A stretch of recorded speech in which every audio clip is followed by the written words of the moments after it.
Hello everyone, मैं हूं सुजीत शुक्ला। स्वागत करता हूं आप सबका आपके अपने channel UPSC insights by Sujeet में। अगर आपने चैनल को अभी तक सब्सक्राइब नहीं किया तो प्लीज़ चैनल को सब्सक्राइब कीजिए। अगर आपको हेल्पफुल लगता है तो प्लीज़ इन्हें शेयर कीजिएगा। आपका चैनल को सब्सक्राइब करना मोटिवेट करता है कि हम इसी तरीके से आपके लिए क्वालिटी कंटेंट लाते रहे। हमारे दो इंपॉर्टेंट थ्योरम बचे थे, जल्दी से उन्हें भी निपटाते हैं। लिखिए, every subgroup of a cyclic group is cyclic. पहला जो इंपॉर्टेंट थ्योरम आपको याद रखना है वो क्या है? Every subgroup of a cyclic group is cyclic. बताना है ऐसा? तो चलिए बताइए। सॉल्यूशन में आप सबसे पहले क्या लेंगे? हमें एक ग्रुप लेना होगा, तो आप लिखेंगे let G be a cyclic group generated by its element a. हमने क्या बोला? जी एक साइक्लिक ग्रुप है जो जनरेट हो रहा है अपने एलिमेंट ए से, तो आप लिखेंगे therefore G is generated by a. आएगा। अब इसका क्या लेना है? हमें एक सब ग्रुप लेना है, तो आप लिखेंगे लेट एच बी अ सब ग्रुप ऑफ जी। लिए H अगर सब ग्रुप है, मतलब H अपने आप में भी ग्रुप बनाएगा, साथ साथ H सबसेट रहेगा G का रहेगा। तो सबसेट वो ऐसा भी रह सकता है कि उसके अंदर सिर्फ और सिर्फ आइडेंटिटी एलिमेंट आए, या तो पूरे के पूरे G के एलिमेंट भी आए। आएगा तो आप लिखेंगे क्लियरली इफ H इक्वल आ रहा है सिर्फ और सिर्फ आइडेंटिटी एलिमेंट से, या तो H इक्वल आ रहा है G से, देन H इज साइक्लिक। कह सकता हूं क्या मैं? अगर H के अंदर सिर्फ और सिर्फ एक एलिमेंट E ही आ रहा है, यानी H के अंदर के हर एक एलिमेंट को आप E के कोई ना कोई पावर में रिप्रेजेंट कर सकते हैं, तो ये आ जाएगा साइक्लिक। और अगर H इक्वल आ रहा है G से, यानी H के अंदर हर एक एलिमेंट आ रहा है जो G का है, और G अपने आप में क्या है? एक साइक्लिक ग्रुप है, तो H भी क्या बन जाएगा आपके लिए? साइक्लिक ग्रुप बन जाएगा। अब अगर उसमें इससे बीच का कोई केस हो जाए कि सिर्फ E एलिमेंट नहीं है और H इक्वल नहीं है G से, यानी अगर वो प्रॉपर सबसेट हो जाए, उस केस में फिर क्या होगा? ठीक है। Now if H is a proper subset of G, अगर H यहां पे प्रॉपर सबसेट हो जाए, मतलब G के मुकाबले थोड़े से कम एलिमेंट आ जाए उसके अंदर, तब क्या होगा? तो बताइए, H को हमें क्या प्रूव करना है? To prove H is a cyclic group prove करना है। पहले यहां तक समझ में आपको आपको प्रूव करना है कि हर एक सब ग्रुप एक साइक्लिक ग्रुप का साइक्लिक है। तो हमें सबसे पहले क्या चाहिए? एक साइक्लिक ग्रुप चाहिए, तभी तो आप उसका सब ग्रुप ले सकते हैं। तो आपने लिखा let G be a cyclic group generated by its element a, यानी जी का हर एक एलिमेंट ए का कोई तो भी इंटीग्रल पावर रहेगा रहेगा। फिर मैंने बोला कि H ये हो जाए मेरा सब ग्रुप ऑफ G।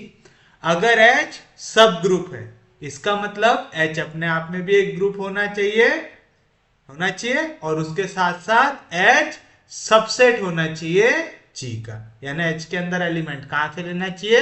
G से। G के अंदर आइडेंटिटी एलिमेंट है, तो हो सकता है H के अंदर सिर्फ और सिर्फ आइडेंटिटी एलिमेंट आया हो, तो उस केस में H की वैल्यू क्या रहेंगी? E।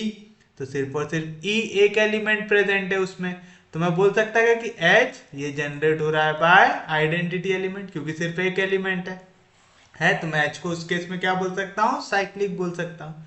और दूसरा सिनेरियो क्या है मेरे पास? कि अगर H में पूरे के पूरे एलिमेंट आ जाए G के, यानी H इक्वल हो जाए G से। हो सकता है, ऐसा भी हो सकता है, क्योंकि यहाँ पे H सब ग्रुप है तो पूरे एलिमेंट भी आ सकते हैं। अगर पूरे एलिमेंट आ गए तो उस केस में H इक्वल हो जाएगा G से। G अपने आप में एक साइक्लिक ग्रुप है, तो H भी क्या हो जाएगा? साइक्लिक ग्रुप हो जाएगा। किसी को कोई दिक्कत नहीं? यहाँ तक समझा? अब अगर ऐसा सिनेरियो हो जाए कि सिर्फ और सिर्फ आइडेंटिटी एलिमेंट या पूरे के पूरे एलिमेंट ऑफ जी ना आए, उस केस में एच क्या होगा? प्रॉपर सबसेट ऑफ जी। मतलब एच के पूरे एलिमेंट जी के अंदर आएंगे, लेकिन जी के अंदर कुछ तो भी ऐसे एलिमेंट रहेंगे जो एच के अंदर नहीं आएंगे। तो हमें उस केस में भी प्रूव करना है कि एच क्या है? एक साइक्लिक ग्रुप है। प्रूव करना है। यहां तक कैसा दिमाग लगा रहे, समझ में आ गया आपको? तो हम लेंगे, क्योंकि एच मुझे प्रूव करना है साइक्लिक ग्रुप। आप एक चीज बताइए, मैंने जी को क्या कहा हूं? मैं जी को कह रहा हूं कि जी है एक साइक्लिक ग्रुप जो जनरेट हो रहा है ए से। तो मतलब इसके अंदर एलिमेंट क्या आ सकते? ए आ सकता, ए स्क्वायर, ए क्यूब, ए का पावर 4, ए का पावर 5 एंड सो ऑन। इस तरीके के एलिमेंट आएंगे। अब मैं एक सेट एच बना रहा हूं। एच पे मुझे एलिमेंट कहां से उधार लेना है? एच सब ग्रुप है जी का, तो एच के अंदर एलिमेंट भी आप कहां से उठाएंगे? जी से। मतलब एच के अंदर भी एलिमेंट ए के कोई ना कोई पावर के टर्म्स में आएंगे। आएंगे पक्के में, समझे? तो आप लिखेंगे लेट ए का पावर के ये एलिमेंट हो जाए एच का, वेयर के is the least positive integer. Least positive integer क्या ले रहे हैं आप? पहला एलिमेंट ले रहे हैं। कौन सा? सबसे पहला एलिमेंट मेरा एच के अंदर आएगा। देखो जैसे जी में मेरा सबसे पहला क्या है? ए का पावर 1 आया। जनरली जो सबसे पहला वाला एलिमेंट रहता है उसी को हम जनरेटर बनाने की कोशिश करते हैं। तो यहाँ पे ए का पावर 1 लिया था मैंने बरोबर जनरेटर बनाने के लिए। तो मैं इधर भी सबसे छोटा पॉसिबल वैल्यू ले रहा हूं कि सबसे लीस्ट पॉजिटिव इंटीजर के लिए कौन सी वैल्यू है जो एच में आएंगी। ए का पावर के ही क्यों लिख रहे, समझ में आ रहा? क्योंकि एच सबसेट है जी का। एच अगर सबसेट है जी का तो एच के अंदर एलिमेंट भी कहां से उठाएंगे आप? जी से उठाएंगे। जी में एलिमेंट ए के पावर में इंटीजर आ रहा है इस फॉर्म में, तो एच के अंदर भी जो एलिमेंट आएगा वो ए के कोई ना कोई पावर वाला आएगा। तो मैंने लिखा ए का पावर के ये बिलोंग कर जाए एच से, और यहां पे मैंने के को लिया हूं लीस्ट पॉजिटिव इंटीजर। क्या लिया हूं मैंने यहाँ पे? के को लीस्ट पॉजिटिव इंटीजर, यानी सबसे छोटी वैल्यू ए के पावर में वो सबसे पहला एलिमेंट आएगा मेरा एच के अंदर आएगा। कोई दिक्कत नहीं यहां तक, कोई डाउट नहीं। अब मैंने क्योंकि कहा कि यहाँ पे सिर्फ और सिर्फ एक एलिमेंट आएगा, ऐसा जरूरी है क्या? नहीं, मैं एक और एलिमेंट ले लूंगा। फिर मैं लिखूंगा let B belongs to H B any arbitrary element. अब मैंने बोला क्योंकि देखो एच के अंदर एक एलिमेंट आएगा और अगर वो सब ग्रुप है तो वो एलिमेंट क्या हो सकता है? सिर्फ और सिर्फ ई हो सकता है, तभी वो ग्रुप बना सकता है अपने आप में। और एच इक्वल है जी से, तो एक एलिमेंट के लिए एच इक्वल रहेगा ई से, तो बाकी नेक्स्ट इसमें मिनिमम 2 एलिमेंट तो रहने चाहिए एच के अंदर। तो मैंने लिखा ए का पावर के बिलोंग कर रहा है एच से, ये सबसे छोटा पावर है के का जो आ सकता है यहाँ पे। और फिर मैंने दूसरा एलिमेंट ले लिया हूं बी। बी क्या है? कोई भी एक आर्बिट्ररी एलिमेंट है एच का, यानी एच में मैंने ऐसा हाथ डाला और कोई तो भी एलिमेंट को निकाल लिया बाहर। वो कौन निकला? बी निकला। अब बताइए एच क्या है? एच इज अ सब ग्रुप ऑफ जी। एच अगर सब ग्रुप है जी का मतलब एच सबसेट भी रहेगा जी में रहेगा, मतलब एच का हर एक एलिमेंट जी के अंदर आएगा। अब हमारा एच का कौन सा एलिमेंट लिया मैंने? बी। तो मैं कहूंगा कि देयरफॉर बी भी एलिमेंट जी के अंदर आएगा। अगर बी एलिमेंट है जी का और जी क्या है? एक cyclic group generated by element a आएगा। Here G is a cyclic group generated by element a, मतलब जी के अंदर जितने एलिमेंट आएंगे वो क्या रहेंगे? इंटीग्रल पावर ऑफ ए रहेंगे। तो आप लिखेंगे therefore every element of G can be expressed as an integral power of a, can be expressed as an integral power of a। मतलब ये जो एलिमेंट है b, इसको मैं लिख सकता हूं ए का कोई तो भी इंटीग्रल पावर, तो मैं लिख दूंगा ए का पावर m, जहां पे m क्या है, कोई एक इंटीजर है आएगा, यानी b की वैल्यू क्या आ गई, a का पावर m आ गई। आगे किसी को कोई दिक्कत नहीं, कोई डाउट नहीं, यहां तक आपने वैल्यू को कैसे निकाला है चीज समझ में आई आप लोगों को। तो ये स्टेप्स थोड़ी सी आपको थोड़ा सा ऐसा सीक्वेंस दिमाग लगाते हुए चलना है कि अगर कोई एलिमेंट को मैं H के अंदर ले रहा हूं, H क्या है, सब ग्रुप है, तो क्योंकि सब ग्रुप है तो सबसेट भी रहेगा, मतलब H का हर एक एलिमेंट G के अंदर प्रेजेंट होगा, यानी अगर B एलिमेंट है H का तो B एलिमेंट G का भी बन जाएगा। G है एक साइक्लिक ग्रुप, यानी G के अंदर का हर एक एलिमेंट A का कोई ना कोई इंटीग्रल पावर में बनेगा, तो आप लिखेंगे every element of G can be express as an integral power of A, तो B की वैल्यू आएंगी A का पावर M, जहां पे M बिलोंग करेगा Z से, करेगा। किसी को कोई दिक्कत नहीं, कोई डाउट नहीं, फिर आप लिखेंगे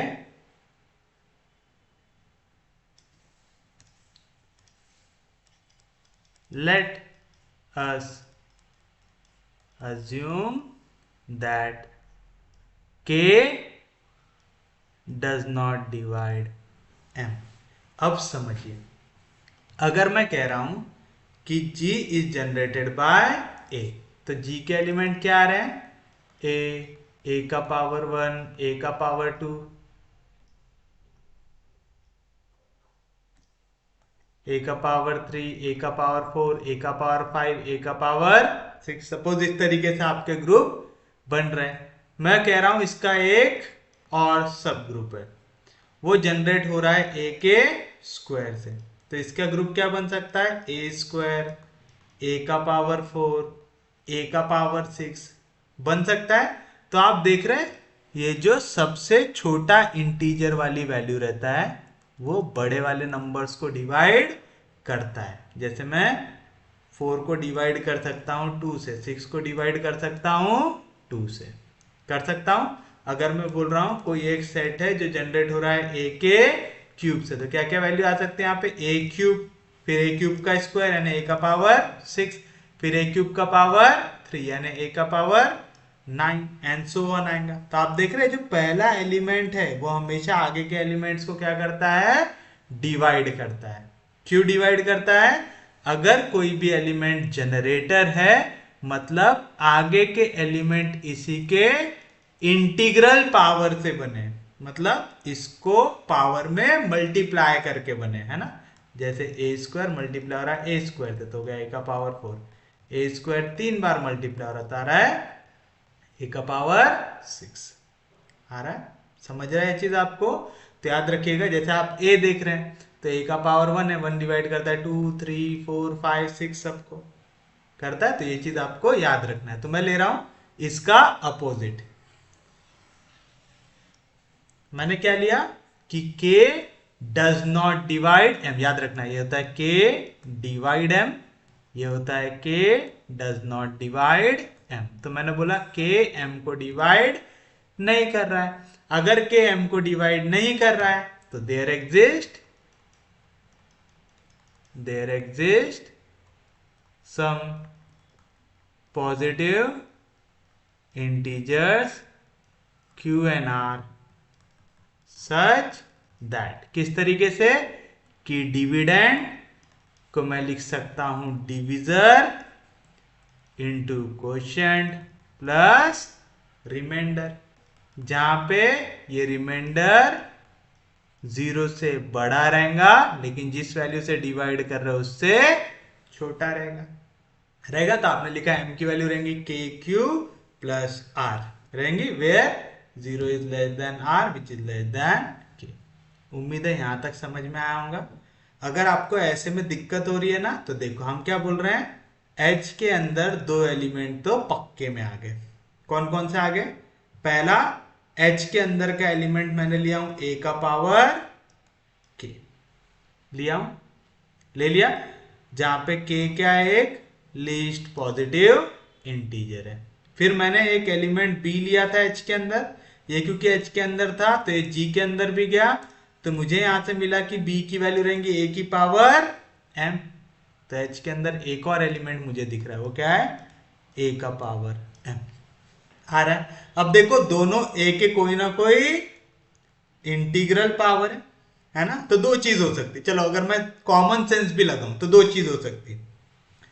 ये इंटीजर एक दूसरे को डिवाइड भी कर सकते, ये इंटीजर एक दूसरे को डिवाइड नहीं भी कर सकते, है ना। दो चीज हो सकती, दो को छोड़कर और कुछ हो सकता है क्या? नहीं, दोनों के दोनों इंटीजर है तो या तो एक दूसरे को डिवाइड करेंगे या तो एक दूसरे को डिवाइड नहीं करेंगे। मैंने बोला अगर पॉसिबल हो तो एक दूसरे को डिवाइड ना करें, ठीक है, क्योंकि अगर डिवाइड कर गए तो ये साइक्लिक बन जाएगा।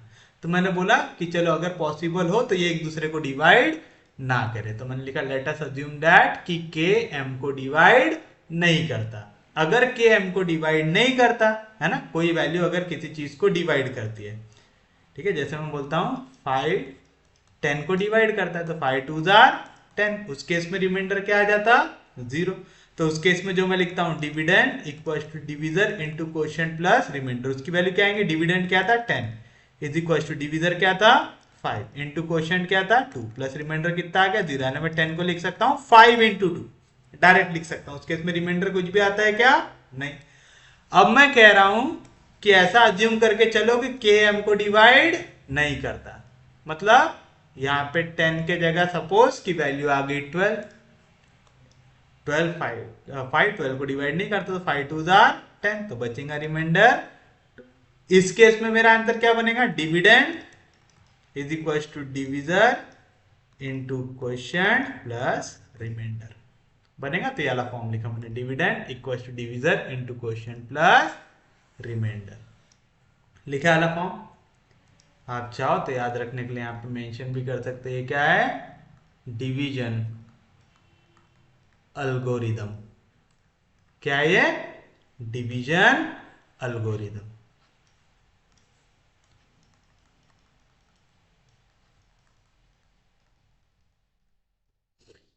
आएगा।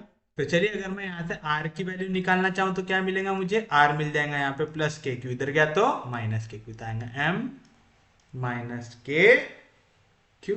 इसे a के पावर में लिखते हैं तो a का पावर r इक्वल रहेगा a का पावर m माइनस के क्यू रहेगा, यानी a का पावर r इक्वल रहेगा a का पावर m इंटू a का पावर माइनस के क्यू रहेगा, यानी a का पावर r इक्वल रहेगा a का पावर m इंटू a का power k power minus Q आएगा।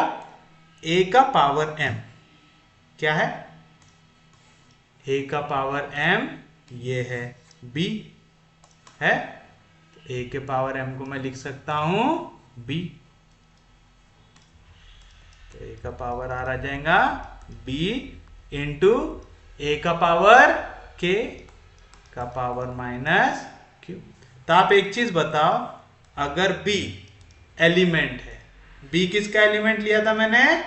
h का लिया था, a का पावर k ये भी मैंने क्या लिया था? एलिमेंट लिया था h का, एंड h क्या है मेरे लिए? एक सब ग्रुप है। अगर ये सब ग्रुप है तो अपने आप में ग्रुप भी होगा, तो a के पावर k का कोई भी पावर ले लो, वो भी किसके अंदर आएगा?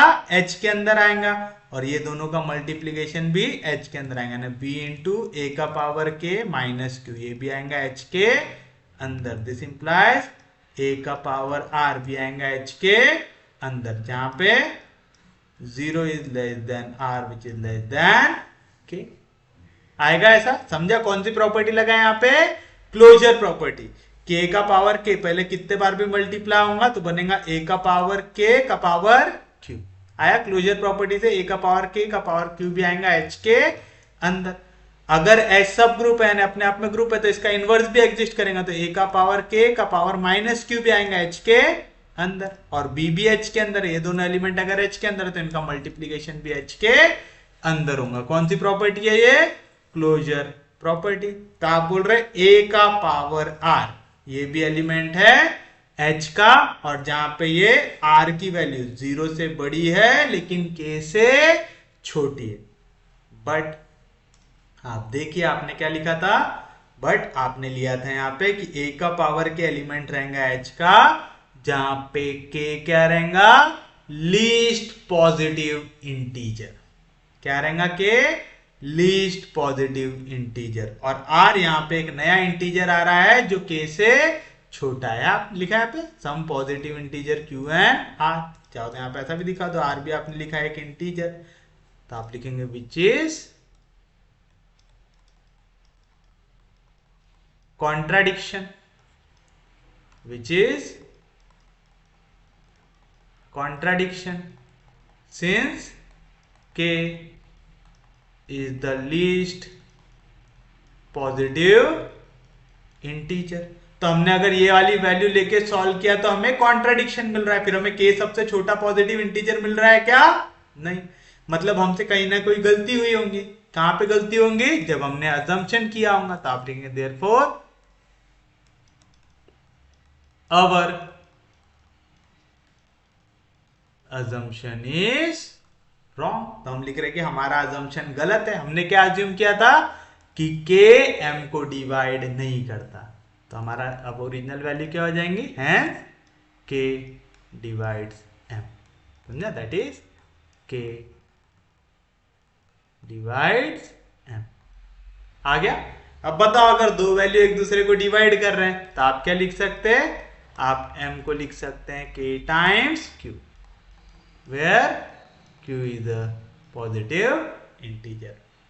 लिख सकते हैं पक्के में, किसी को कोई दिक्कत नहीं, कोई डाउट नहीं। किस तरीके से लिखे समझ में आया ना आपको।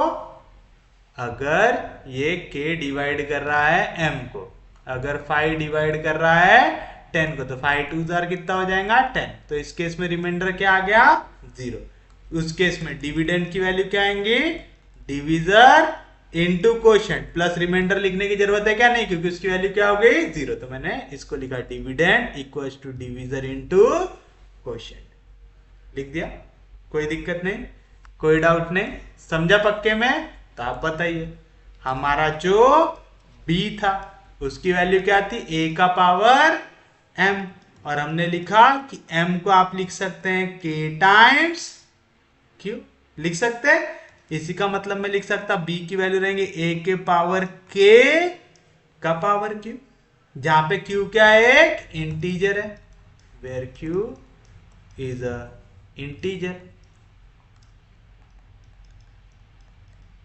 लिख सकते हैं आप ऐसा। And b is any arbitrary element of h। अब समझो, आपने यहां पे क्या लिख दिया, आपने b को एक्सप्रेस कर दिया as an integral power of a का पावर k। और b क्या था, कोई भी एलिमेंट जो आपने आड़ा तिरछा कहीं से भी उठाया था h से, यानी h का कोई भी एलिमेंट उठाओ आप उसको as an integral power of a का पावर k एक्सप्रेस कर सकते। तो आप लिखेंगे therefore every element of H can be expressed as an integral power of a का power k। This implies H is generated by a k। This implies H is a cyclic group। आ गया। और H क्या था आपके लिए, H था आपके लिए एक सब ग्रुप ऑफ G। तो आप लिखेंगे hence every subgroup of a cyclic group is cyclic.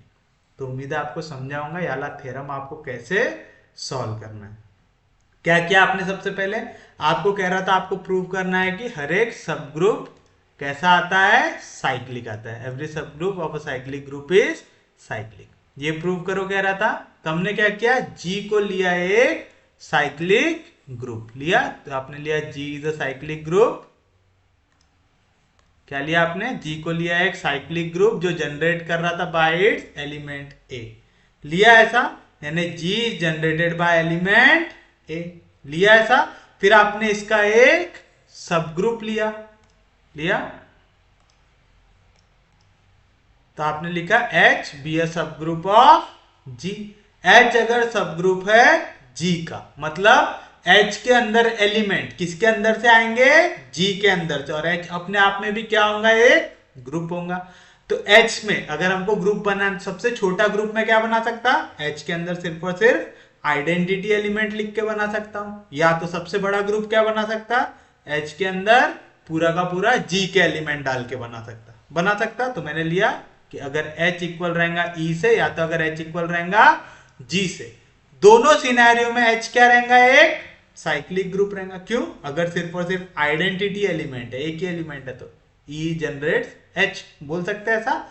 और उसके साथ अगर एच इक्वल आता है जी से, इसका मतलब क्या हो रहा है कि जी के जितने एलिमेंट है सब एच के अंदर आ रहे। तो अगर जी अपने आप में एक साइक्लिक ग्रुप है तो एच भी क्या बनाएगा, साइक्लिक ग्रुप बनाएगा। अब सिनेरियो ऐसा लो कि सिर्फ एक एलिमेंट ना हो और पूरे के पूरे एलिमेंट ना आ रहे हो, उस केस में क्या हो सकता है, एच बन सकता है एक प्रॉपर सबसेट ऑफ जी। क्या हो सकता है, एच बन सकता है एक proper subset of G. Proper subset का मतलब एच के अंदर के एलिमेंट जी से आ रहे हैं, लेकिन जी में ऐसे कोई तो भी एलिमेंट है जो एच के अंदर नहीं आए। इस केस में हमें प्रूव करना है कि एच कौन सा ग्रुप बना है, साइक्लिक ग्रुप बना है। अब एच साइक्लिक ग्रुप कब बनाएगा, जब एच का हर एक एलिमेंट किसी एक एलिमेंट से जनरेट होंगे। तो जैसे आप क्या करेंगे, आप सबसे पहला एलिमेंट लेने की कोशिश करेंगे, तो आप लिखेंगे लेट ए का पावर के ये बिलोंग कर जाए मेरा एच से, जहां पे के क्या रहेगा, के इज लीस्ट पॉजिटिव इंटीजर। लिया आपने कि सबसे छोटा पॉजिटिव इंटीजर मैं ले रहा हूं। क्यों, मुझे पता है कि जी ये है ए से जनरेट हो रहा है, तो जी के अंदर एलिमेंट कैसे आएंगे, ए का पावर 2, ए का पावर 3, ए का पावर 4, ए का पावर 5, सो ऑन। अब मैं जी से एलिमेंट उधार ले लेके एच बना रहा हूं, तो एच के अंदर एलिमेंट भी किस फॉर्म में आएंगे, जो ए का कोई ना कोई पावर रिप्रेजेंट करेंगे। तो ए का जो सबसे छोटा वाला पावर होगा मैं उसे कंसीडर कर रहा हूं कि ए का पावर के बिलोंग टू एच, जहां पे के क्या है, लीस्ट पॉजिटिव इंटीजर है। लिया, तो ये एक एलिमेंट मैंने ले लिया। अब दूसरा एलिमेंट मैं ले लूंगा बी, तो मैंने लिखा let B element of H, और बी कोई भी आर्बिट्ररी एलिमेंट हो सकता है। अब मैं कोई चूज कर रहा हूं क्या, नहीं, मैंने ये बोल दिया कि ए का पावर के, ये जो सबसे पहला एलिमेंट है, जो सबसे छोटी वैल्यू है के की यहाँ पे पॉसिबल, वो लिया था पहला एलिमेंट। दूसरा मैं बोल रहा आपकी जो मर्जी वो उठा लो, तो मैंने लिखा B any arbitrary element of H ले लिए। अगर बी एलिमेंट है एच का और एच क्या है, सब ग्रुप है जी का है, तो एच के अंदर जितने एलिमेंट है वो कहां पे प्रेजेंट रहेंगे, जी में भी। तो मैं कह सकता हूं बी एलिमेंट रहेगा जी का, और जी अपने आप में क्या है, एक साइक्लिक ग्रुप है, यानी वो ए के कोई ना कोई पावर के टर्म्स में आएगा। तो आपने लिखा जी ये है ए, और मुझे पता है every element of group G can be express as an integral power of a, लिख सकते हैं। तो b की वैल्यू a के पावर m के फॉर्म में आएंगी, जहां पे m कोई भी इंटीजर हो सकता है। अब मैं कह रहा हूं h के अंदर मुझे दो एलिमेंट तो दिख रहे हैं। पहला दिख रहा है h है a का पावर m, दूसरा दिख रहा है h है a का पावर k। ये मेरा पहला एलिमेंट है, ये मेरा दूसरा एलिमेंट है। अब दो चीज हो सकती है, ये जो छोटा वाला पावर है ये m को डिवाइड कर सकता है, या तो छोटा वाला पावर m को डिवाइड नहीं कर सकता। अगर छोटे वाले पावर ने m को डिवाइड कर दिया तो साइक्लिक बन जाएगा, अगर नहीं डिवाइड कर पाए तो साइक्लिक नहीं बन पाएंगे। ठीक है, तो हम लेंगे कि नहीं कर पाए। हमने लिखा let us assume that k does not divide m। अगर k m को डिवाइड नहीं कर रहा तो मैं डिवीजन एल्गोरिथम लगाऊंगा, dividend equals to divisor into quotient plus remainder. तो आप कहेंगे इस केस में एग्जिस्ट करेगा एक q और एक r, there exist some positive integer q and r। किस तरीके से, सच दैट कि डिविडेंड किसको डिवाइड कर रहा है, m को, इज इक्वल टू डिविजर किससे डिवाइड कर रहा है, k से, इनटू क्वोशिएंट, क्वोशिएंट कैसे डिनोट किया, स्मॉल q से, प्लस रिमाइंडर, रिमाइंडर कैसे डिनोट किया, r से। और हमें पता है पहले तो हम लिख रहे हैं कि पॉजिटिव इंटीजर है r, ठीक है, तो r की वैल्यू 0 से बड़ी रहेंगी। इक्वल टू 0 आ सकती क्या, नहीं, इक्वल टू 0 कब आ सकती, जब ये डिवाइड कर देगा। अगर r के जगह 0 आ गया तो आएगा m इज इक्वल टू के क्यू, उस केस में r 0 हो गया तो डिवाइड हो जाएंगी वैल्यू। अगर डिवाइड नहीं कर रहा है बोल रहे तो r की वैल्यू 0 से बड़ी रहनी चाहिए, बट हमें पता है रिमाइंडर हमेशा जिस वैल्यू से आप डिवाइड कर रहे हो उससे छोटा आता है, तो 0 is greater than r which is less than k. और आर क्या है यहाँ पे, आर है एक पॉजिटिव इंटीजर, तो यहाँ से अगर मैं आर की वैल्यू निकाल तो क्या आएगा m माइनस के क्यू, दोनों को a के पावर में डालो तो a का पावर r इक्वल रहेगा a का पावर m माइनस के क्यू, सेपरेट करो a का पावर m इंटू a का पावर माइनस के क्यू, मैं इसी को लिख सकता है a का पावर k का पावर माइनस क्यू लिख सकता, a का पावर m है b, ये एलिमेंट ऑलरेडी है h का, a का पावर k एलिमेंट है h का, तो a का पावर k का पावर q भी एलिमेंट आएगा h का। क्लोजर प्रॉपर्टी की आप a के पावर k को कितनी बार मल्टीप्लाई करो वो किसके अंदर आएगा h के अंदर, तो अगर h हमारा सब ग्रुप है यानी अपने आप में एक ग्रुप रहेगा तो a के पावर k के पावर q का इनवर्स भी एग्जिस्ट करेगा h पे, मतलब a का पावर k माइनस q भी एग्जिस्ट करेगा h पे, a का पावर m यानी b और a का पावर k माइनस q दोनों के दोनों एलिमेंट आ रहे हैं h के, तो बाय क्लोजर प्रॉपर्टी इनका मल्टीप्लीकेशन भी किसके अंदर आएगा h के अंदर, यानी राइट हैंड साइड h के अंदर आ रहा है तो लेफ्ट हैंड साइड भी h के अंदर आएगा, तो a पावर r की वैल्यू आएंगी h के अंदर जहां पे r k से छोटा है।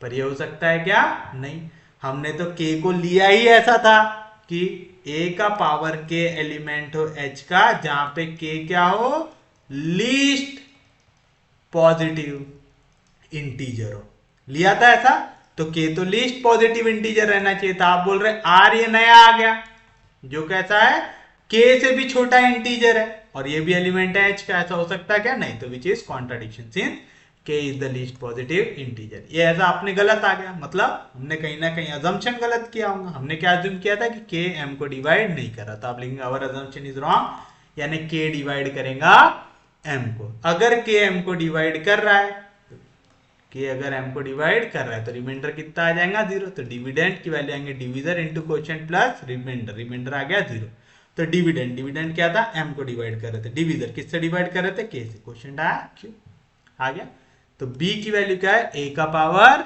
m, तो b आ जाएगा a का पावर m की वैल्यू आ गई k q, और k q को मैं लिख सकता हूं a का पावर k का पावर q, यानी मैं b को एक्सप्रेस कर सकता हूं as an integral power of a k कर सकता हूं, और b क्या था, कोई भी आर्बिट्ररी एलिमेंट था h का, यानी रैंडमली उठाया हुआ था, यानी आप b जैसा कोई भी एलिमेंट h का उठाओ आपको उस एलिमेंट को एक्सप्रेस कर सकते हैं as an integral power of a का पावर k करके आप लिख सकते हैं every element of h can be express as an integral power of a का power k, therefore h is generated by a k and h is a cyclic group, hence आप बोल सकते हैं every subgroup of a cyclic group is cyclic. आ गया, easy है, समझा सबको।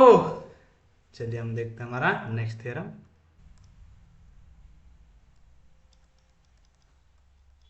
If cyclic group G is generated by an element A of order n, then A का power m is a generator, then a का power m is a generator जहां पे m है एक integer, if and only if GCD of m and n is 1, that is greatest common divisor of m and n is 1। देखिए क्या कह रहा है, आपसे कह रहा है अगर G ये एक ग्रुप है, ठीक है, साइक्लिक ग्रुप है जो जनरेट हो रहा है by element A of order n, तो आपको प्रूव करना है कि A का पावर m ये भी एक जनरेटर रहेगा if and only if GCD of m and n is 1, ठीक है, यानी A एक तो जनरेटर हो ही गया, हमेशा साइक्लिक ग्रुप का एक जनरेटर है जरूरी है क्या, नहीं, तो कह रहा दूसरा जनरेटर A का पावर m भी हो सकता है, शर्त क्या है कि ये जो पावर में वैल्यू है यानी m और जो ऑर्डर है ए का यानी n, इनका अगर जीसीडी क्या आता है 1। तो देखो यहाँ पे इफ एंड ओनली इफ लिखा है, यानी अगर ए का पावर m जनरेटर है तो जीसीडी 1 आना चाहिए, अगर जीसीडी 1 है तो ए का पावर m जनरेटर आना चाहिए, दिया हुआ है ऐसा।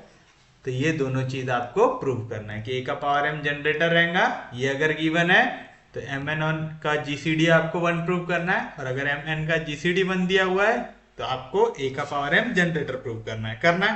तो चलिए दोनों चीजों में मुझे पहले दिया क्या है कि जी एक साइक्लिक ग्रुप है जो जनरेट हो रहा है by element a of order n। तो आप सॉल्यूशन में लिखेंगे here cyclic group G is generated by an element A of order n, दिया हुआ है ऐसा। तो therefore G is generated by A and order of element A दिया हुआ है n, इसका मतलब A का पावर n इक्वल आ रहा है E से, where n is least positive integer, where n is least positive integer है ऐसा। कोई दिक्कत नहीं किसी को भी यहां तक, कोई डाउट नहीं। अब ये इफ एंड ओनली इफ वाले को हम पहले सॉल्व करते हैं। तो पहले हम अज्यूम कर लेते हैं कि ये गिवन है तो हमें ये ट्रू करना है। तो आप लिखेंगे late a to the power m be a generator of G, जहां पे n बिलोंग करेगा Z से। तो इस केस में मुझे क्या प्रूव करना रहेगा देन, तो ट्रू प्रूव कि GCD ऑफ MN आ जाए इक्वल टू 1 आ जाए, कोई दिक्कत नहीं। ये चीज समझ में आया, ये तो आपको दिया हुआ है, यहां तक चीजें दी हुई थी। तो हमने लिखा अगर ये साइक्लिक ग्रुप है जनरेट हो रहा है ए से, तो जी का हर एक एलिमेंट ए के कोई ना कोई इंटीग्रल पावर के फॉर्म में आएगा, और ऑर्डर ऑफ ए इक्वल दिया हुआ है एन से। ऑर्डर ऑफ ए एन से इक्वल कब आएगा, जब ए का पावर एन इक्वल रहेगा ई से रहेगा। तो हम लिखा ए का पावर एन इक्वल रहेगा ई से, जहां पे एन क्या रहेगा लीस्ट पॉजिटिव इंटीजर रहेगा। कोई दिक्कत नहीं, कोई डाउट नहीं, यहां तक चीजें समझ में आई आपको। तो चलिए हमें सबसे पहले क्या दिया हुआ है, ए का पावर m दिया हुआ है जनरेटर ऑफ G। तो आप लिखेंगे एज ए का power m is generator of G, therefore every element of G can be expressed as integral power of a का पावर m कर सकते हैं ऐसा। तो आप G के अंदर का कोई भी एलिमेंट लो, आप उसे ए के पावर m के फॉर्म में लिख सकते हैं। एंड मुझे पता है ए ये तो पक्के में किसका एलिमेंट है, G का। इसका मतलब मैं ए को भी लिख सकता हूं ए के पावर m का कोई तो भी power, where p is a integer। समझा। तो ए की वैल्यू क्या आई, ए का पावर m का पावर p आई, कोई दिक्कत नहीं। तो मैं इसे ऐसा लिख सकता हूं क्या कि a इक्वल आ रहा है a के पावर m का पावर p को मैं लिख सकता हूं a का पावर m p। दोनों साइड को a इनवर्स से मल्टीप्लाई करो तो आएगा a into a inverse, equal आ जाएगा a का power m p into a का inverse. a into a inverse क्या होता है, आइडेंटिटी एलिमेंट आता है, यह आएगा a का power m p minus 1, a का पावर m इंटू a का पावर n रहता है, a का पावर m प्लस n रहता है। यहाँ पे मेंशन कर दो where e is identity element, तो आगे कहीं पे लिखने में जरूरत ना हो, where e is identity element आएगा। तो e की वैल्यू आई a का पावर mp माइनस 1, मतलब आपने प्रूव किया a का पावर mp माइनस 1 ये इक्वल है e से। मुझे पता है कि a का ऑर्डर क्या है, ऑर्डर ऑफ a क्या है n, मतलब a का पावर n इक्वल आना चाहिए e से। यहां पे आ रहा है a का पावर mp माइनस 1, ये इक्वल आ रहा है e से। तो मैं कह सकता हूं देयरफॉर n डिवाइड्स MP -1। ये समझो। देखो मुझे क्या दिया हुआ है कि ऑर्डर ऑफ A इक्वल है n से। ऐसा कब होता है? जब A का पावर n इक्वल आता है E से। आता है? यहां तक कोई दिक्कत नहीं, जहां पे n क्या है? लीस्ट पॉजिटिव इंटीजर है। अगर A का पावर n इक्वल है E से, तो A के पावर n का स्क्वायर कैसे इक्वल आएगा? E स्क्वायर से। यानी A का पावर 2n भी इक्वल आएगा E का स्क्वायर मतलब E से। इसका अगर मैं पावर 3 लूँ तो आएगा A का पावर 3n इक्वल आएगा E के क्यूब से, जो इक्वल आता है E से। A का पावर 4n इक्वल आएगा E के पावर 4 से, जो भी इक्वल आता है E से। यानी आप देख रहे हैं इसके आगे के भी जो पावर है, जैसे 2n 3n 4n, ये सब भी वैल्यू काय से इक्वल आती है? E से आती है। और आप देखो 2n को भी n डिवाइड करता है, 3n को भी n डिवाइड करता है, 4n को भी n डिवाइड करता है। मतलब अगर a के पावर n की वैल्यू e है, तो इसका मतलब ये नहीं कि आगे किसी वैल्यू के लिए e नहीं आएगा। यहाँ पे n क्या होता है? लीस्ट पॉजिटिव इंटीजर, यानी सबसे छोटी ऐसा इंटीजर जिसके लिए आपका ये वैल्यू e से इक्वल आया है। इससे बड़ी वैल्यूज के लिए इक्वल आ सकता है। और वो बड़ी वैल्यूज कैसी आएंगी? जैसे a के पावर n का स्क्वायर हो गया, यानी a का पावर 2n हो गया, वो इक्वल आएगा e के स्क्वायर से। क्योंकि आइडेंटिटी एलिमेंट का स्क्वायर लो, क्यूब लो, पावर 4 लो, पावर 5 लो, सबका आंसर कैसे इक्वल आता है? e से ही इक्वल आता है। आता है? समझ में आया? यानी आगे जितनी वैल्यूज आती है जिसके लिए ये इक्वल आता है e से, वो सबके सब क्या होते हैं? ऐसी वैल्यू जिसको आपका n डिवाइड कर सकता है। समझ में आया? आप चाहो तो थ्योरम का स्टेटमेंट भी लिख सकते हो। यहाँ पे जो आप प्रॉपर्टी लगा रहे हो ना, मैं आपको लिखा देता हूँ वाला थ्योरम का स्टेटमेंट भी, कि if element A of a group G is of order n, then A का पावर m इक्वल आएगा E से, if and only if n divides m। तो समझा? अगर आपका A का ऑर्डर आपको पता है, A का ऑर्डर मुझे पता है कि वो है n, तो A का पावर n इक्वल आएगा E से, जहां पे n क्या रहेगा? Least positive integer. तो इसके आगे के जितने मल्टीपल रहेंगे 2n 3n 4n 5n 6n 7n, सबके लिए भी वैल्यू कैसे इक्वल आएंगी? E से। यानी इसके मल्टीपल्स की वैल्यू इक्वल आएंगी E से। मतलब ये n आगे जितने भी पावर आ रहे हैं सबको डिवाइड करेगा। तो आपने जैसे ही लिखा कि a का पावर mp -1 ये इक्वल है E से, तो आपको समझ जाना है ये a के पावर m, यानी कोई ना कोई मल्टीपल आने वाला है। किसका? n का आने वाला है। तो आप लिखेंगे n ये वैल्यू को डिवाइड करेगा। अच्छा बताओ, अगर n ये वैल्यू को डिवाइड कर रहा है तो आप इसे किस फॉर्म में लिख सकते हैं?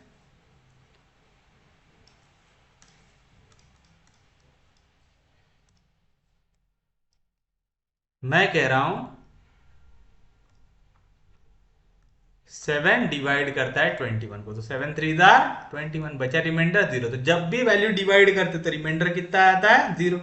तो डिविडेंड की वैल्यू क्या आती है? Division into quotient plus remainder. Remainder आ गया 0, यानी आप लिख सकते हैं dividend equal to division into quotient. तो आप लिख सकते हैं डिविडेंड कौन सी वैल्यू को डिवाइड कर रहे हैं? mp -1 is equal to divisor, तो आ गया डिविजर, इंटू क्वोशिएंट, तो आ गया q, where q is a positive integer, जहां पे q कोई तो भी क्या है? एक पॉजिटिव इंटीजर है। आगे आप चाहो तो where q is a integer, इतना भी लिख के छोड़ सकते हैं। तो बताइए क्या आएंगी वैल्यू? mp, यहाँ पे प्लस n, q इधर आया तो माइनस n, q यहाँ पे -1 इधर गया तो +1 आ गया। अब देखो हमें प्रूव करना था कि m और n का GCD कितना आ जाए? 1 आ जाए।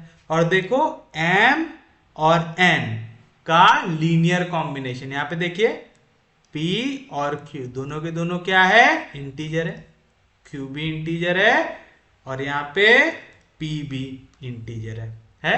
तो आप यहाँ पे m और n को एक्सप्रेस कर पा रहे एज अ लीनियर कॉम्बिनेशन, और आपको राइट हैंड साइड में क्या मिल रहा है, पॉजिटिव इंटीजर जो स्मॉलेस्ट है। इससे स्मॉलेस्ट कोई भी पॉजिटिव इंटीजर आपको मिल सकता है क्या, नहीं। तो आप लिखेंगे therefore we can express m and n as a linear combination to get minimum positive integer। और याद रखिएगा आपका अगर m और n का जीसीडी ऐसा दिया हुआ है कि m और n का जीसीडी इक्वल है 1 से, तो इनका कोई तो भी लीनियर कॉम्बिनेशन इक्वल आएगा 1 से, यानी p times n plus q times n equal आएगा 1 से। और अगर आप p times m plus q times m को इक्वल प्रूव कर पा रहे 1 से, तो m और n का जीसीडी कितना आएगा, 1 आएगा। तो यानी जब भी आप लीनियर कॉम्बिनेशन प्रूव कर पाए और यहाँ पे आपको एक मिनिमम वैल्यू मिल जाए, तो आप कह सकते हैं कि we can express m and n as linear combination to get minimum positive integer. तो आप लिखेंगे therefore GCD of m and n is 1। याद रहेगा पक्के में। तो यह वाला थोड़ा सा आपको याद करना पड़ेगा। याद रहेगा पक्के में, जीसीडी के लिए कंसेप्ट याद रहेगा कि अगर आप उसको लीनियर कॉम्बिनेशन प्रूव कर पाए और यहाँ पे राइट हैंड साइड में आपको क्या मिले, एक मिनिमम पॉजिटिव इंटीजर वैल्यू मिल जाए, तो आप बोल सकते हैं कि ये क्या होगा इनके लिए, इनका जीसीडी होगा। हो गया, समझा पक्के में, किसी को कोई दिक्कत नहीं, कोई डाउट नहीं। और यही प्रूव करना था आपको कि अगर a का पावर m जनरेटर है तो GCD of m and n कितना आ गया, 1 आ गया। अब इसका उल्टा प्रूव करना है, तो कन्वर्सली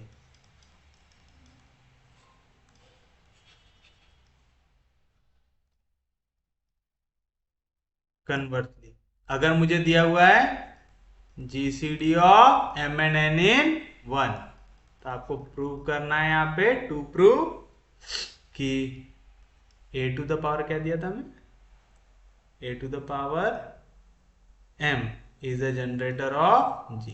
तो हमें प्रूव करना है a का power m is a generator of g। तो हमें प्रूव करना है a का power m is a generator of g। याद रहेगा आपको क्या प्रूव करना है, यहाँ पे a का पावर m आ जाए आपका जनरेटर ऑफ g, आ जाए a का power m generator of g कब आ सकता है, जब ऑर्डर ऑफ a का पावर m इक्वल आएगा ऑर्डर ऑफ g से, है ना। हम लोगों ने देखा था ना, जिसका भी ऑर्डर g से इक्वल आया था वो उसका क्या बन जाता है, जनरेटर बन जाता है। पहले जब हमने क्वेश्चन सॉल्व किया था तब देखा था, यानी ऑर्डर ऑफ a का पावर m ये कैसे इक्वल आना चाहिए, ऑर्डर ऑफ g कैसे इक्वल आएगा, n से, क्योंकि मुझे पता है order of a group equal रहता है ऑर्डर ऑफ इट्स जनरेटर से, और ऑर्डर ऑफ जनरेटर कितना है यहाँ पे n, तो यहाँ पे OG की वैल्यू भी कितनी आएंगी n। तो ऑर्डर ऑफ a का पावर m कितना लाना है आपको, n। दैट इज क्या प्रूव करना पड़ेगा, ऑर्डर a के पावर m का n से इक्वल कब आएगा, पहला तो कि a के पावर m का पावर n इक्वल आए e से, जहां पे n क्या रहना चाहिए, लीस्ट पॉजिटिव इंटीजर। तो इसे लीस्ट पॉजिटिव इंटीजर प्रूव करने के लिए मैं एक और पॉइंट ऐड कर दूंगा कि a के पावर m का पावर अगर l इक्वल आ रहा है e से, देन ये जो l है ये डिवाइड हो जाएगा कौन सी वैल्यू से, n से, तो n डिवाइड l। तो इससे क्या प्रूव हो जाएगा कि n जो है ये क्या है, लीस्ट पॉजिटिव इंटीजर है। तो पूरा कंसेप्ट पे ही सॉल्व कर रहे हैं हम क्वेश्चन को। हमें क्या कह रहा है, m और n का जीसीडी 1 है, हमें प्रूव करना है a का पावर m जनरेटर। कोई भी जनरेटर कब बनता है, हम लोगों ने क्वेश्चन सॉल्व किए थे, अगर ऑर्डर उस एलिमेंट का इक्वल आ जाए ऑर्डर उस ग्रुप से। तो ऑर्डर ऑफ a का पावर m अगर इक्वल आ जाए ऑर्डर ऑफ g से, तो क्या बन जाएगा, जनरेटर बन जाएगा, बनेगा। ऑर्डर ऑफ जनरेटर इक्वल रहता है ऑर्डर उसके, ऑर्डर ऑफ ग्रुप इक्वल रहता है ऑर्डर उसके जनरेटर से। a तो पक्के में जनरेटर है और a का ऑर्डर कितना था, n, तो ऑर्डर ऑफ g भी कितना आएगा, n।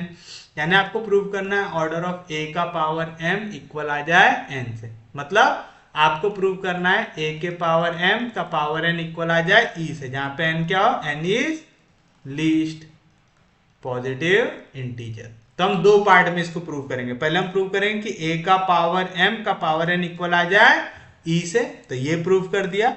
फिर हम ये लाइन प्रूव करेंगे कि n क्या हो, लीस्ट पॉजिटिव इंटीजर। मतलब अगर a का पावर m का पावर l इक्वल आ रहा है e से, तो n जो ये वैल्यू आई थी ना वो डिवाइड कर जाएंगी l को। समझ में आया? तो हमने सेकेंड लाइन ये लिखे है वहां पे, उम्मीद है समझाऊंगा। तो ये प्रूव कर दिया a का पावर m का पावर n, क्योंकि किसी भी एलिमेंट का पावर n अगर इक्वल है e से, तो ये n होता है order of that element. a के पावर m का पावर n इक्वल है e से, यानी a के पावर m का ऑर्डर इक्वल आ जाएगा n से, जहां पे n क्या रहना चाहिए, लीस्ट पॉजिटिव इंटीजर। अब ये लीस्ट पॉजिटिव प्रूव करना है। कैसे करेंगे कि हम दिखाएंगे अगर आप a के पावर m का कोई और पावर ले रहे हैं, अगर वो इक्वल आ जा रहा है e से, तो ये n ही छोटा है, ये जो l आया था वो वाली वैल्यू n से डिवाइड हो जाएगी, तो चलिए हम सबसे पहले पहला पार्ट सॉल्व करने की कोशिश करते हैं। a के पावर m का पावर n मुझे सॉल्व करना है। a के पावर mn को मैं लिख सकता हूं a का पावर nm, लिख सकता हूं, दोनों को कर दिया मैंने मल्टीप्लाई। और मैं इसे ऐसा लिख सकता क्या, a के पावर n का पावर m लिख सकता हूं, है ना। a का पावर m का पावर n ये इक्वल रहता है a के पावर m n से, और मैं इसी को लिख सकता हूं a के पावर n का पावर n लिख सकता हूं। बताओ a का पावर n कैसे इक्वल है e से, तो इसके जगह आ जाएगा e का पावर m, जहां पे m क्या है, कोई इंटीजर है। और मुझे पता है कोई भी इंटीग्रल पावर आप लगाओ e का, उसका आंसर हमेशा कैसे इक्वल आता है, e से। तो a के पावर m का पावर n इक्वल आ रहा है e से। तो पहला पार्ट तो प्रूव करने में किसी को भी कोई भी दिक्कत नहीं हुई होंगी। सेकेंड, हमें कह रहा है अगर a के पावर m का पावर l इक्वल है e से, तो n ने डिवाइड करना चाहिए l, ये आना चाहिए। तो चलिए अब उसे सॉल्व कर लेते हैं। सेकेंड, a के पावर m का पावर l इक्वल है e से, दिया हुआ है ऐसा, यानी मैं कह सकता क्या, a का पावर ml इक्वल है e से। अब आप बताओ, मैंने लिखा हूं a का पावर ml लिखा हूं, और मुझे पता है a का पावर n इक्वल है e से, जहां पे n क्या है, लीस्ट पॉजिटिव इंटीजर है ऐसा। मतलब a का पावर n में ये n सबसे छोटा इंटीजर रहेगा, जिसके लिए वैल्यू e इक्वल आएगी, क्योंकि ऑर्डर ऑफ a कितना है, e है, सॉरी ऑर्डर ऑफ a कितना है, n है। तो a का पावर n इक्वल आएगा e से, जहां पे n क्या रहेगा, लीस्ट पॉजिटिव इंटीजर रहेगा। तो जरूरी है क्या कि आगे और कोई वैल्यू डिवाइड नहीं कर सकती, कर सकती, लेकिन ये वैल्यू को इसका ऑर्डर डिवाइड करेगा। तो आप लिखेंगे therefore order of element a divides ml। Order of element a कितना है, n, तो n डिवाइड करेगा ml को, करेगा पक्के में, कोई दिक्कत नहीं। लेकिन मुझे यहां पे दिया हुआ है, क्या दिया हुआ है, GCD ऑफ mn nr 1, यानी m और n के बीच में हाईएस्ट कॉमन फैक्टर क्या है, 1, यानी दोनों एक दूसरे को डिवाइड कर सकते क्या, नहीं कर सकते, है ना। तो आप लिखेंगे since GCD of mn n दिया हुआ है 1, तो n और m एक दूसरे को डिवाइड नहीं कर सकते, लेकिन फिर भी मैं कह रहा हूं कि n ml को डिवाइड करेगा, इसका मतलब n पक्के में किसको डिवाइड कर रहा हूंगा, l को डिवाइड कर रहा हूंगा। और ये चीज आपको प्रूव करना था कि n डिवाइड कर जाएगा l को। तो आप लिखेंगे देयरफॉर, आप कह सकते हैं कि ऑर्डर ऑफ a का पावर m ये इक्वल आ रहा है मेरा n से, कह सकता हूं ऑर्डर ऑफ a का पावर m इक्वल आ रहा है n से, और जो इक्वल है ऑर्डर ऑफ ग्रुप g से। देयरफॉर a का power m is generator of g, और अगर a का पावर m जनरेटर है g का, तो आप कह सकते हैं ये पूरा का पूरा स्टेटमेंट कि if a group G is generated by element A of order n, then A का power m is a generator, जहां पे m एलिमेंट है z का, if and only if GCD of m and n is 1। आएगा। उम्मीद है आप सबको वाला टॉपिक अच्छे से समझ में आया होगा। हम एक बार थोड़ा सा जल्दी से इसको कर लेते हैं रिवाइज। देखिए क्या कह रहा है, if cyclic group G is generated bye an element A of order n, ये आपको दिया हुआ है कि एक साइक्लिक ग्रुप है, तो आपने लिखा cyclic group G is generated bye an element A of order n, यानी G is generated bye A, और यहाँ पे ऑर्डर ऑफ एलिमेंट A कितना दिया हुआ है n, order of element A n कब आएगा, जब A का पावर n इक्वल रहेगा E से, और यहाँ पे n क्या रहना चाहिए, लीस्ट पॉजिटिव इंटीजर रहना चाहिए। तो हमें पता चल गया A का पावर n इक्वल है E से, और n है यहाँ पे लीस्ट पॉजिटिव इंटीजर। अब आपको कह रहा है कि प्रूव करो कि A का पावर m ये जनरेटर रहेगा m, जहां पे एक इंटीजर है, if and only if GCD of m and n is 1, यानी g m और n के बीच का हाईएस्ट कॉमन फैक्टर कितना होना चाहिए, 1 होना चाहिए।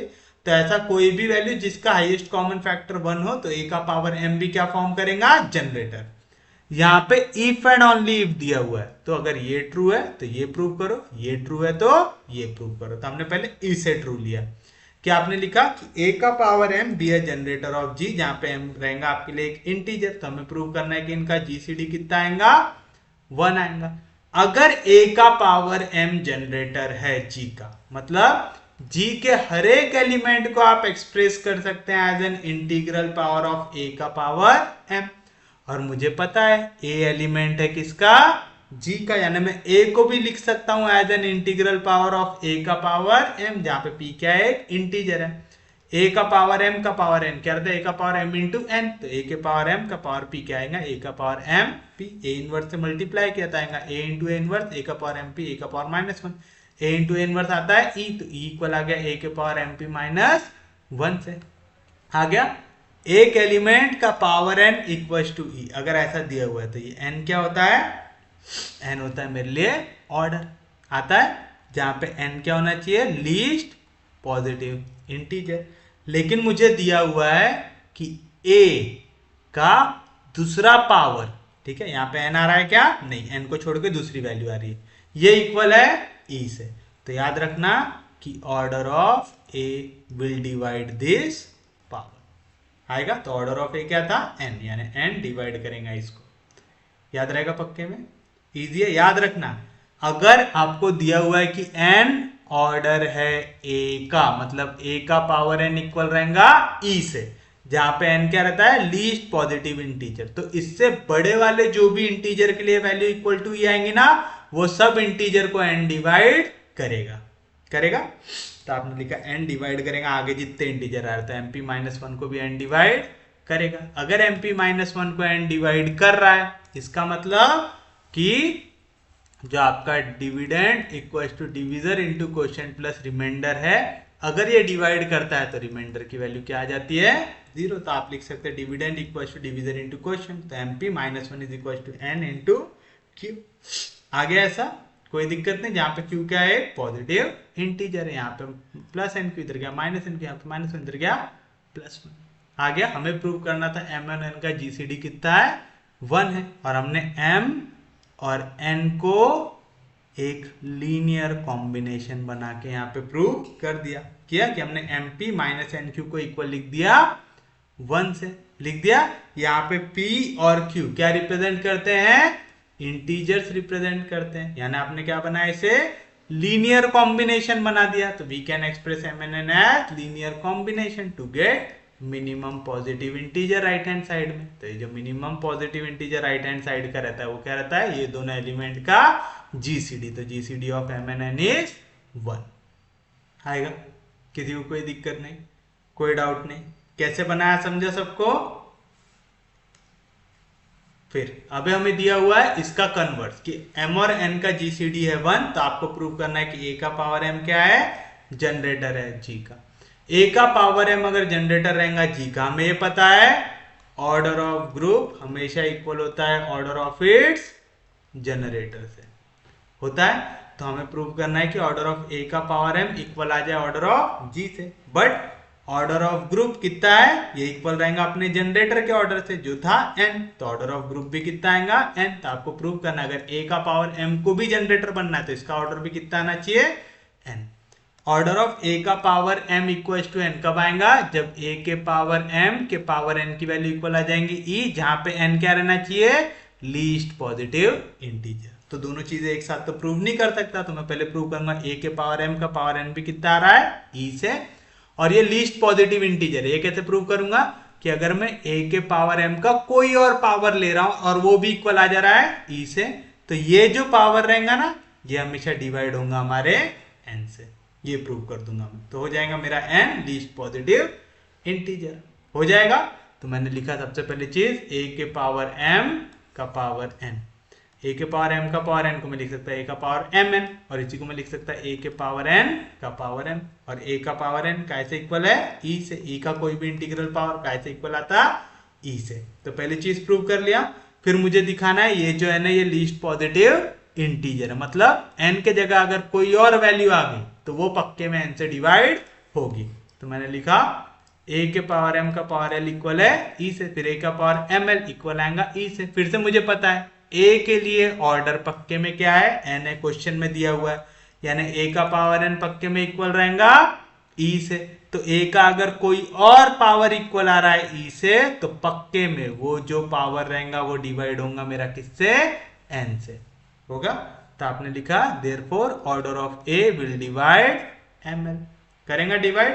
अगर ऑर्डर ऑफ a डिवाइड कर रहा है ml को, तो ऑर्डर ऑफ a कितना है? n, यानी n डिवाइड करेगा ml को। कर रहा है? मैं कह रहा हूं ml ये वाली वैल्यू पक्के में डिवाइड हो जा रही है n से। मतलब क्या है? मैं कह रहा हूं m और n दोनों का जीसीडी है 1। कितना है इनका जीसीडी? 1। फिर भी ये वैल्यू डिवाइड हो रही है, मैं कह रहा हूं, मतलब पक्के में ये जो दूसरी वैल्यू है ये डिवाइड हो रही होंगी, कैसे? n से हो रही होंगी। किसी को कोई दिक्कत नहीं, कोई डाउट नहीं? जैसे देखिए 5 और 4 का जीसीडी कितना होता है? 1 होता है, लेकिन फिर भी 5 डिवाइड करता है 20 करता है। 5 4 दार आता है मेरे लिए वैल्यू 20 आता है, यानी एग्जैक्टली डिवाइड करता है वैल्यू। तो मैं क्या करता हूँ? 20 को लिखता हूँ 4 into 5, तभी तो करता हूँ ना। देखो यहाँ पे एक फैक्टर है जिसके साथ 5 का जीसीडी कितना है? 1 है, यानी दोनों एक दूसरे के टेबल में नहीं आते, कोई भी कॉमन फैक्टर नहीं है। फिर भी ये फैक्टर का कोई एक फैक्टर इससे डिवाइड होता होगा, तभी ये वैल्यू डिवाइड होगी। ये वाला लॉजिक लगाया हमने यहाँ पे, लगाया तो हम कहेंगे कि n डिवाइड कर रहा है ml को, लेकिन n और m के बीच का जीसीडी कितना है? 1, यानी इनके बीच का हाईएस्ट कॉमन फैक्टर है 1। तो हम लोग क्या करेंगे? हम बताएंगे कि n फिर पक्के में डिवाइड कर रहा होगा l, यानी n अगर m को डिवाइड नहीं कर पा रहा और बोल रहे ये पूरी वैल्यू डिवाइड हो रही, तो पक्के में n डिवाइड कर रहा होगा l को। कर रहा है? तो करके आपका ऑर्डर ऑफ a का पावर m इक्वल आ जाएगा n से, जो इक्वल है ऑर्डर ऑफ g से, यानी a का पावर m बन जाएगा मेरे लिए जनरेटर। क्यों?